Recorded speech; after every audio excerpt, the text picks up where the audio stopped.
1782년 정조는 국가의 중요 문서를 분산 보관하기 위해 강화도에 외규장각을 설치합니다. 규장각은 왕립도서관이며 이곳에는 왕실이나 국가의 주요 행사 내용을 정리한 의궤를 비롯한 국가 중요 서적을 보관했습니다. 특히 의궤는 조선왕실의 중요한 행사와 건축 등의 절차와 진행 방법들을 글과 그림으로 상세하게 기록한 일종의 행사 매뉴얼입니다. 조선 초기 의궤는 임진왜란 때 불타서 사라졌고 현재는 조선 중기부터 말기까지 만들어진 의궤만 남아 있습니다. 의궤에 기록된 내용은 행사에 참여한 사람들의 직급에 따른 옷 색깔부터 행사에 동원된 장비와 음식의 종류, 깃발 색깔까지 구체적으로 표현되어 있습니다. 의궤는 이처럼 장기간에 걸쳐 조선 왕조의 주요 의식을 방대한 양의 그림과 글로 체계적으로 담고 있으며 이러한 유형의 기록물은 동서양 전 세계적으로 유래를 찾아볼 수 없다는 점에서 뛰어난 기록유산의 가치를 인정받아 유네스코에서 2007년 세계기록유산으로 지정합니다. 1866년 흥선대원군의 천주교박해를 빌미로 프랑스 함대가 강화도를 침범하는 병인양요가 발생합니다. 이때 프랑스군은 강화도의 외규장각을 습격해 보관 중이던 의궤도서 191종 297권을 약탈해 가구 5천여 건은 불태워버립니다. 특히 이때 약탈당한 의궤 중에는 표지를 푸른색 비단으로 감싼 왕이 보는 어람용 의궤가 포함되어 있었습니다.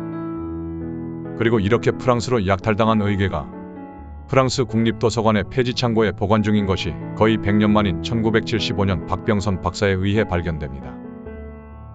박병선은 일제강점기인 1928년 경성에서 태어나 서울대 사범대를 나온 뒤 1955년 프랑스로 유학을 떠납니다. 이때 그녀의 여권은 한국전쟁 후 민간인 여성으로선 첫 번째로 발급된 것이었다고 합니다. 박병선의 집안은 독립운동가 김구 선생에게 자금을 대 독립운동을 후원하기도 했었습니다. 1967년 박정희는 삼성개헌에 반대하는 세력들을 숙청하고 국민의 시선을 돌리기 위해 동베를린과 유럽에 거주하던 예술가들이 북한과 접촉해 간첩활동을 한다는 내용의 동백림 사건을 조작하게 됩니다. 당시 프랑스에 있던 박병선도 중앙정보부의 호출을 받고 귀국을 종용받게 되는데 중정의 의도를 파악한 박병선은 한국으로 돌아가지 않고 프랑스에 귀화 신청을 합니다. 그렇게 파리 소르본 대학에서 종교학으로 석박사 학위를 받고 파리 국립도서관에서 특별보조원으로 근무하게 된 그녀는 프랑스에서 잠자고 있던 우리나라의 두 가지 큰 유물을 발견합니다. 당시 파리를 방문한 대학 시절 은사인 이병도 선생이 병인양요 때 프랑스로 약탈된 책을 찾아야 하지 않겠느냐고 권유했고 이후 그녀는 병인양요 당시 조선에서 수탈품을 싣고 온 프랑스 해군 관련 기록을 뒤지다가 자신이 근무하던 파리 국립도서관에 의궤가 보관되어 있다는 것을 알게 됩니다. 의궤보다 먼저 그녀가 찾아낸 것은 세계 최초의 금속활자 직지입니다. 사실 직지를 찾아낸 것은 그녀가 아닌 초대 주한공사 드 플랑시였습니다. 한국에 부임한 이후 한국의 고서에 관심을 가지게 된 그는 한국 고서 수집에 열을 올렸고 땅에 묻혀있다가 발견된 직지를 구입해 프랑스로 가져오게 됩니다. 당시 발견된 직지에는 제작 연도를 알 수 있는 기록이 있었기에 플랑시 역시 이 문서가 구텐베르크의 금속활자 인쇄물 이전에 만들어졌다는 것을 알고 있었습니다. 하지만 당시에는 플랑시를 포함한 어떤 서구의 학자들도 동양의 이름 모를 망해가는 나라에서 나온 이 인쇄물에 대한 확신을 가질 수 없었기에 그 가치는 폄하되었고 1900년 파리에서 열린 만국 박람회에서 대한제국권에 전시까지 되었음에도 불구하고 그 어떤 주목도 받지 못했습니다.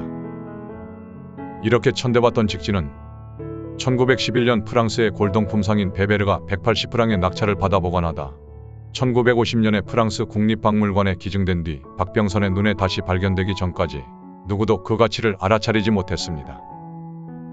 박병선은 1972년 유네스코 후원으로 열린 세계고서전시회에 내놓을 한국책을 찾느라 서고를 뒤지다가 구석에서 먼지 묻은 직지라는 이름이 붙은 작은 책 한 권을 보게 됩니다. 직지라고 쓰인 이 책은 그때까지 직원들은 중국 책으로 알고 있었던 책이었습니다. 이렇게 재발견된 직지는 다시 3년여 시간 동안 학계의 고증을 거친 뒤 비로소 전 세계의 학계에서 구텐베르크의 성서 인쇄물보다 78년 먼저 금속활자로 인쇄된 인쇄물로 공인받게 되고 세계 인쇄사를 고쳐쓰게 만듭니다. 직지는 2001년 승정원 일기와 함께 유네스코의 세계기록유산으로 등재되었습니다. 한편 의궤의 추적은 모리스 쿠랑의 조선서지 기록에 나온 병인양요 때 가져온 책은 모두 프랑스 국립도서관에 기증했다는 기록에 따라 3천만 권이 넘는 도서관의 책들을 확인해 나가던 중 드디어 1978년 의궤를 찾게 됩니다. 20년 동안 그토록 찾아 헤매던 의궤는 프랑스 국립도서관의 베르사유 분관 폐지 창고에 버려지다시피 방치돼 있었습니다. 열람허가를 신청하고 사서가 들고 나온 책을 본 박병선 박사는 당시를 이렇게 회고합니다. 책을 펼쳤는데 먹향이 코로 가득 들어오며 온몸에 소름이 쫙 돋았다. 한동안 책만 바라보고 있는데 사서가 다가와 어디 아프냐며 걱정했다.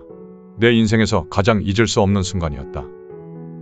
박병선 박사는 이 사실을 한국에 알렸고 프랑스는 자신들의 선조가 타국의 문화재를 약탈해온 사실이 알려지는 것에 불편해하며 박병선 박사에게 스파이 누명을 씌우고 사표를 강요했습니다.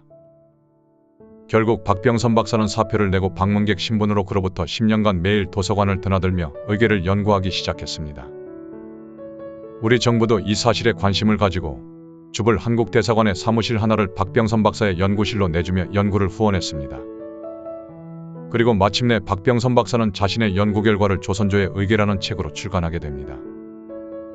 한국에는 남아있지 않은 외교장각에서 약탈된 오람용 의궤가 프랑스 국립도서관에 보관 중이라는 사실은 시간이 지나며 한국 국민들의 반환 요구를 거세게 불러일으켰고 1992년 우리 정부는 규장각의 건의를 받아들여 공식적으로 프랑스에 반환을 요청하게 되고 마침내 김영삼 대통령이 미테랑 대통령과 영구대여 방식으로 반환을 합의해 2011년 5월 의궤 297건은 145년 만에 한국으로 돌아오게 됩니다.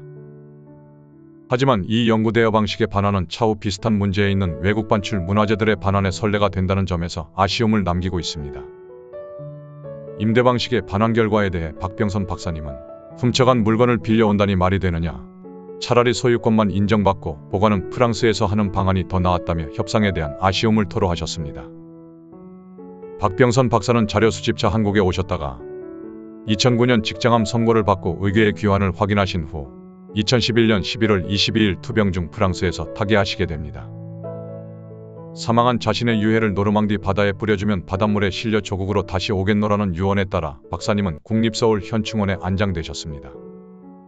그리고 우리 정부는 박병선 박사의 의궤 반환에 기여한 공을 인정해 국민훈장 동백장과 국민훈장 모란장을 수여했습니다. 평생을 독신으로 사시며 해외 반출 문화재의 귀환을 위해 한평생을 바치신 박사님의 영면을 기원합니다. 우리 사회를 더 살기 좋은 곳으로 만들기 위해 자신을 희생한 한 사람의 이야기가 계속될 수 있도록 구독과 좋아요로 응원을 부탁드립니다.